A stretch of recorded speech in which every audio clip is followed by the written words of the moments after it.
A young man sets out on a sunny afternoon hike and vanishes without a trace. No note, no clues, no answers. It was a warm June afternoon in Grand Teton National Park, Wyoming. The skies were clear, the trails busy with hikers and climbers. Cian McLaughlin, a 27-year-old, entered the park alone.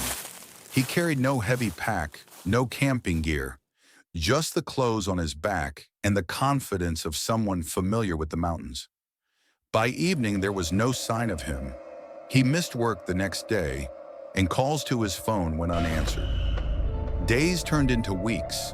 Leads came and went, and yet no trace of Cian was ever found. What happened to him on that summer afternoon remains one of the park's most enduring mysteries.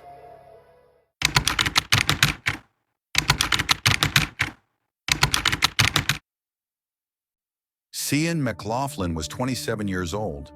Born in Dublin, Ireland, he had moved to Jackson, Wyoming, drawn to the mountains he loved. He was known for being outgoing, friendly, and adventurous. He was well loved by friends in both Ireland and the US. In winter, he worked as a snowboard instructor. In summer, he was a bartender at local bars in Jackson. Cian's connection to the mountains began in childhood. Growing up in Dublin, Ireland, he often hiked in the hills and mountains around the city with his mother, Gran, and friends.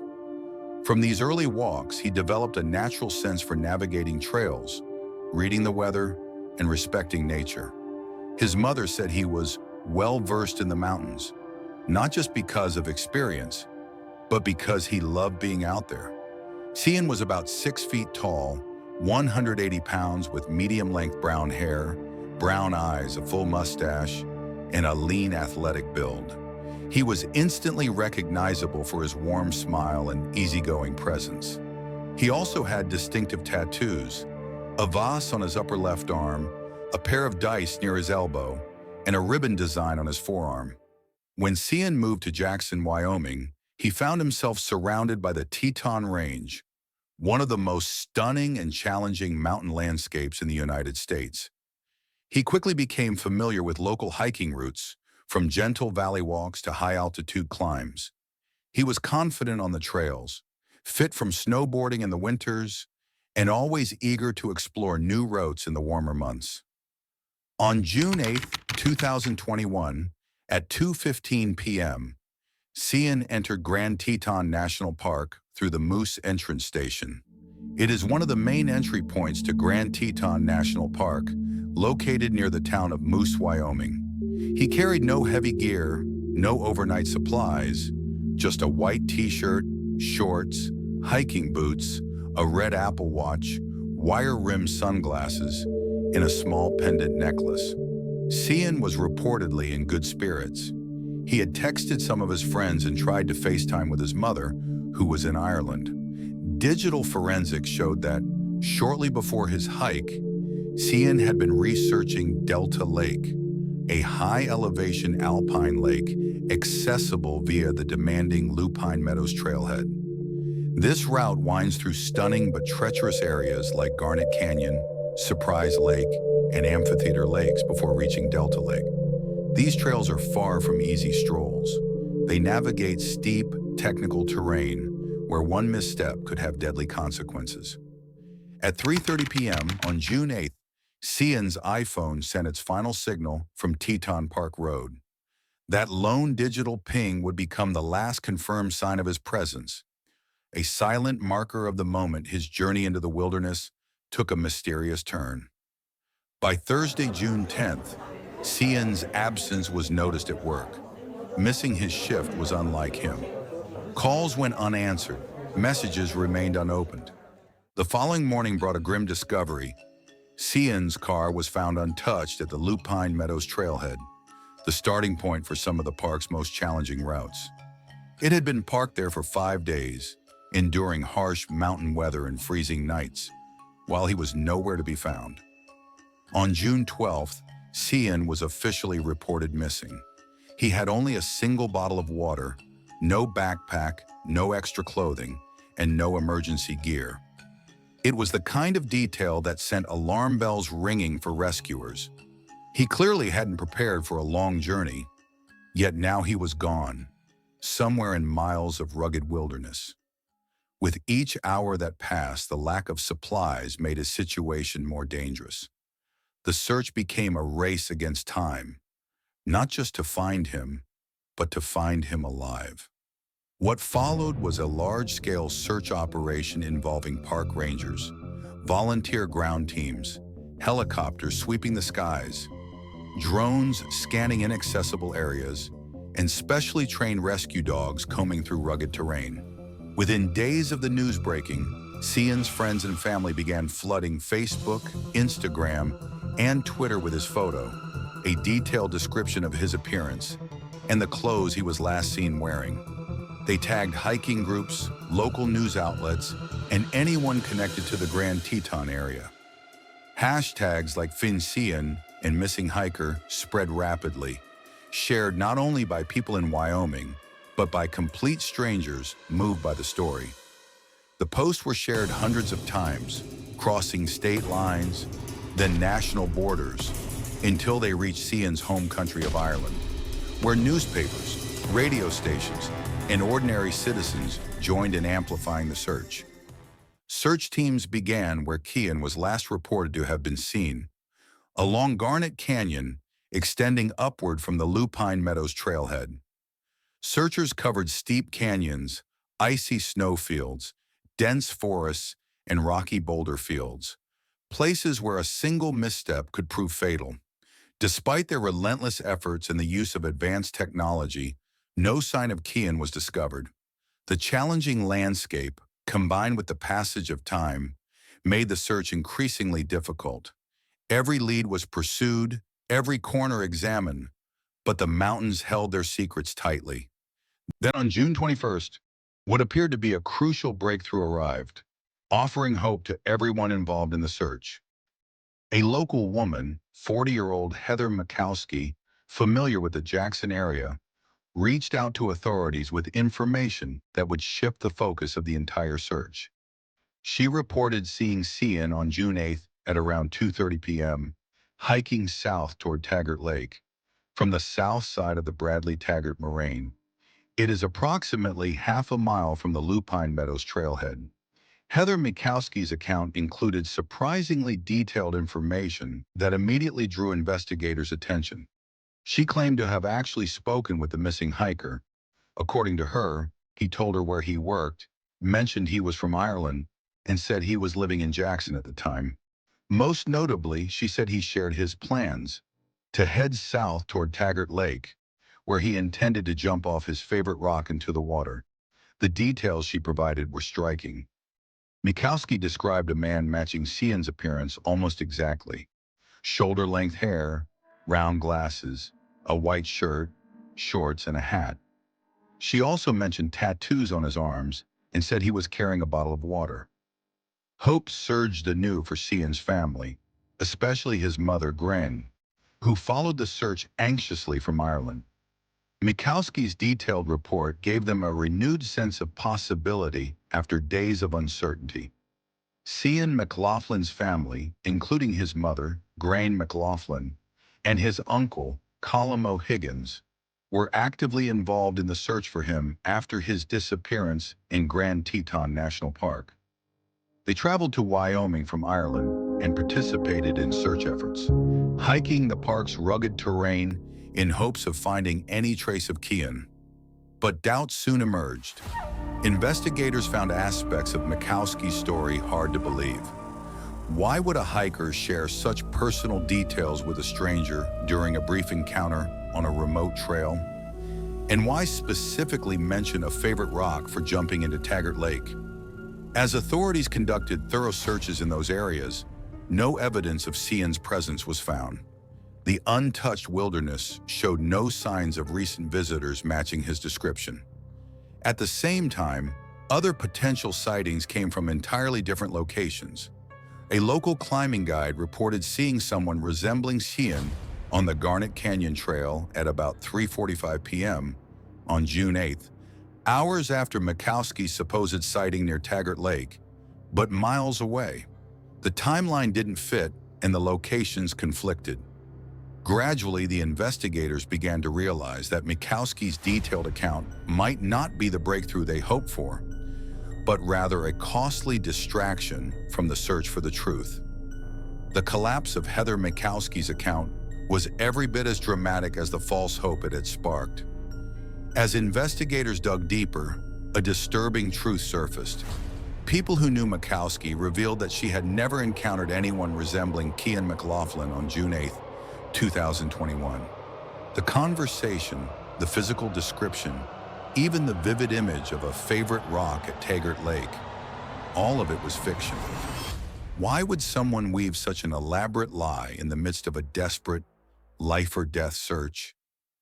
Heather Mikowski was former model and the ex-wife of the founder of Tom's Shoes, Blake Mikowski. She told Fox News Digital, "I did in fact lie. I submitted a false statement, but it was all based on information that I had received. I'm extremely sorry and I would love to apologize, but I lied. I hope that his family can understand that I wasn't trying to hurt the search or mislead anybody." She said she had learned that McLaughlin liked to hike near Taggart Lake from a bartender while eating lunch at the Bistro restaurant in Jackson where McLaughlin worked.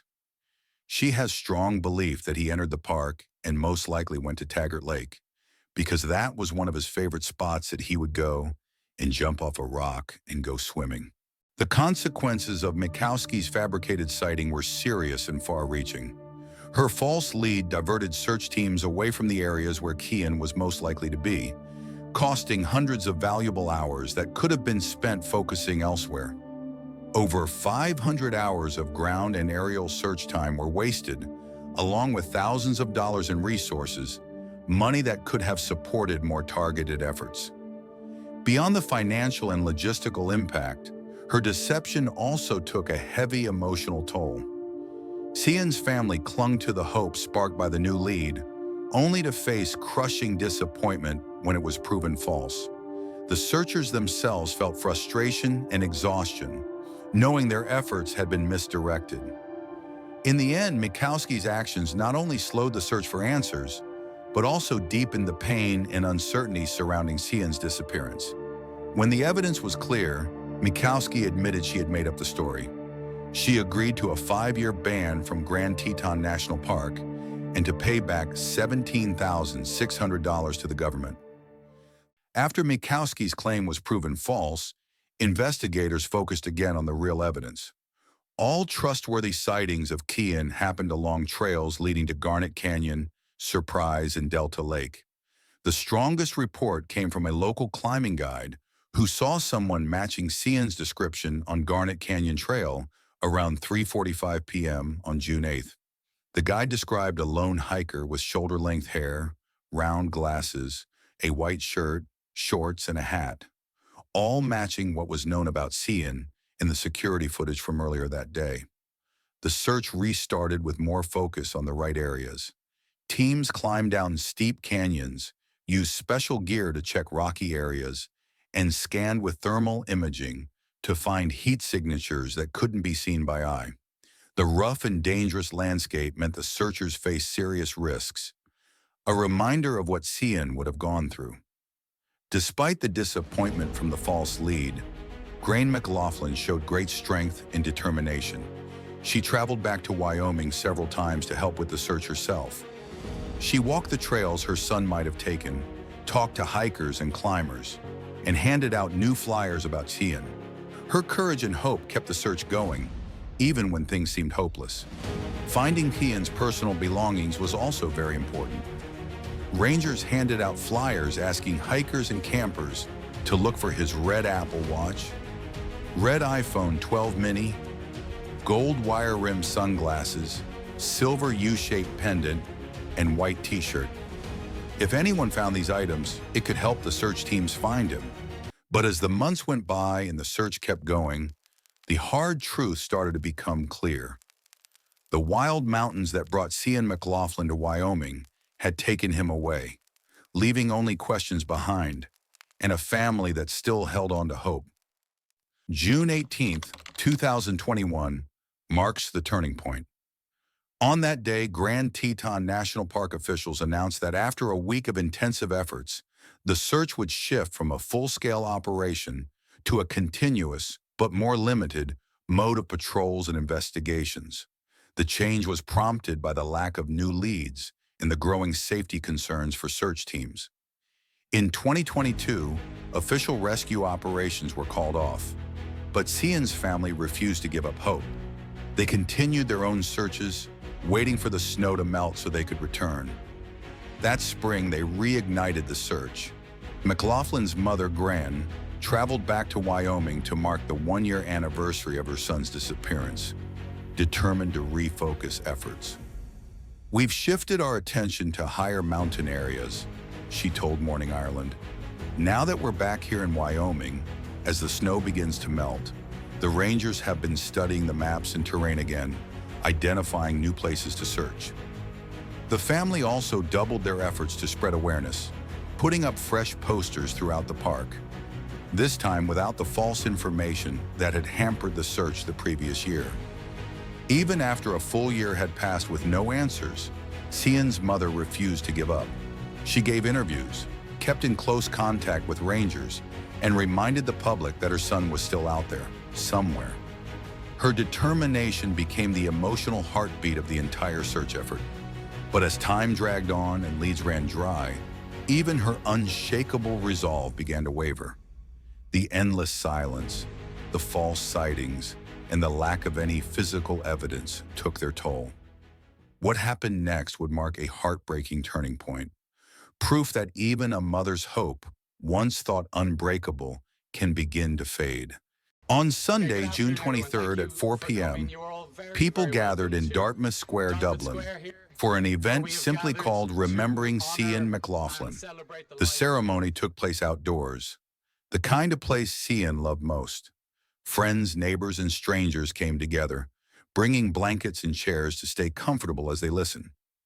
Cian's family took to the stage, sharing heartfelt memories. Then his mother stepped forward. Fighting back tears, she spoke of how much she missed her son and his unforgettable bear hugs.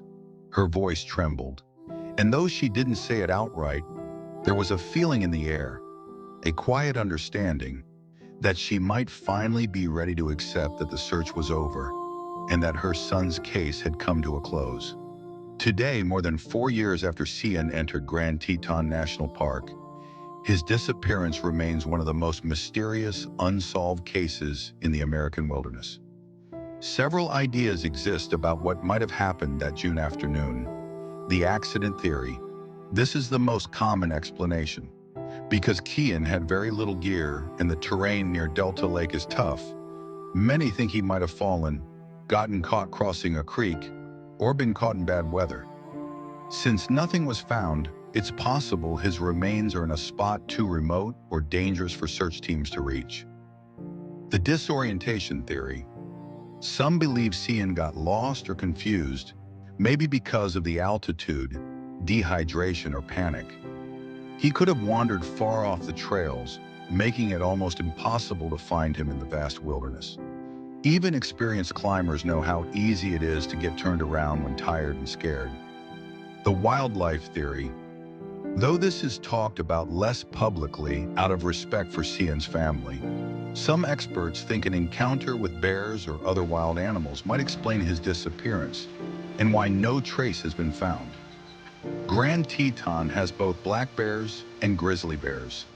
Attacks are rare, but they do happen. For Cian McLaughlin, the theories matter less than one thing: the search for answers continues.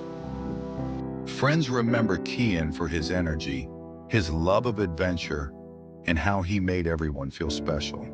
The mountains that called to him became his final resting place. The Grand Teton wilderness keeps its secrets tightly. Somewhere in those towering peaks and hidden valleys, the truth about Cian's last hours is still waiting to be found. But while the mountains stay silent, Cian's memory lives on in the hearts of those who loved him. His story reminds us of the adventurous spirit that draws people to wild places and the respect those places deserve. Somewhere in the vast wilderness of Grand Teton National Park, The mystery of what happened to a young Irishman on a June afternoon in 2021 waits to be solved.